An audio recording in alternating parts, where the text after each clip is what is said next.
এ শহরে নেই মায়ের মতো চাঁদ, জোনাকি পোকা তাসনি। ইকরার সন্তান রিজিক 3 দিন হলো খাওয়া দাওয়া একেবারেই বন্ধ করে দিয়েছে। মাকে ছাড়া সে এক লোকমা খাবারও মুখে নিতে নারাজ।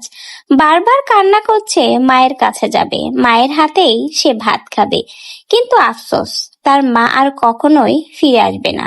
রিজিককে কখনো আদর করে গালে উঠিয়ে আর খাইয়ে দেবে না। এখন থেকে একা সংগ্রাম করেই রিজিকের বাঁচতে হবে। আত্মীয় স্বজন, পাড়া প্রতিবেশী, ভালোবাসার মানুষ প্রতিনিয়ত রিজিককে বোঝাচ্ছে, কিন্তু প্রথম একদিন আদর ভালোবাসা ঘোরাঘুরি করে রিজিককে রাখতে পারলেও শেষমেশ এই 3 দিন রিজিককে আর কোনোভাবেই রাখা যাচ্ছে না। রিজিকের একটাই কথা, আমার মা কোথায়, আমি মায়ের কাছে যাব। সারাদিন মায়ের ছবি দেখছে, ভিডিও দেখছে এবং কান্নাকাটি করছে তার মাকে এনে দেওয়ার জন্য। রিজিক মাকে ছাড়া এক মুহূর্তেও থাকতে পারে না। সেখানে আজকে 3 দিন হতে যাচ্ছে ছোট বাচ্চাটা মায়ের ভালোবাসা আদর থেকে বঞ্চিত। বারবার আল্লাহর কাছে কান্নাকাটি করছে তার মাকে যেন এনে দেয়। একদিকে মা নেই, অন্যদিকে তার বাবা থেকেও নেই। যে বাবা নিজেকে প্রোটেক্ট করার জন্য এখন গোপনে রয়েছে, বলতে গেলে নিজেকে ধরাছোঁয়ার বাইরে রেখেছে তার সন্তান থেকে।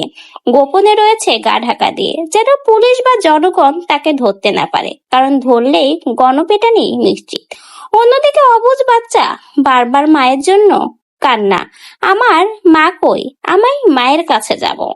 মা গেছে নানু বাড়ি। অনেকেই বোঝাচ্ছে, কিন্তু বুঝতে নারাজ এই ছোট্ট অবুঝ বাচ্চা।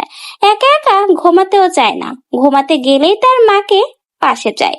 মায়ের আদর, মায়ের ভালোবাসা ছাড়া মা মাথায় হাত বুলিয়ে না দিলে ছোট্ট রিজিক তো ঘুমাতেই পারে না। তাহলে একলা সে করে ঘুমাবে এখন?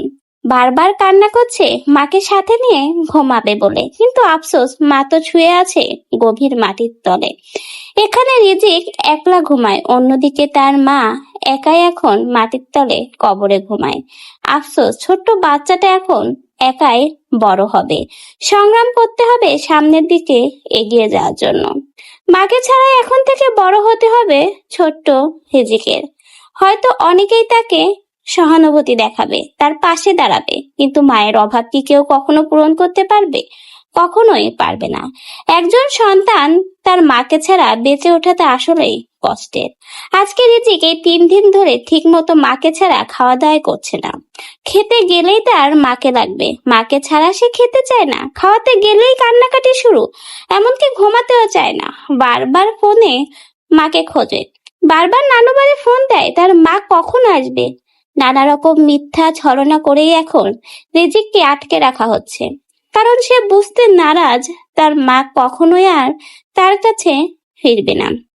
আল্লাহ যেন এই ছোট্ট বাচ্চাকে ধৈর্য ধারণ করার তৌফিক দান করুক। আমরাও দোয়া করি রিজিক যেন আস্তে আস্তে সবকিছু বুঝতে শেখে। আল্লাহ যেন তাকে ধৈর্য ধারণ করার তৌফিক দান করে।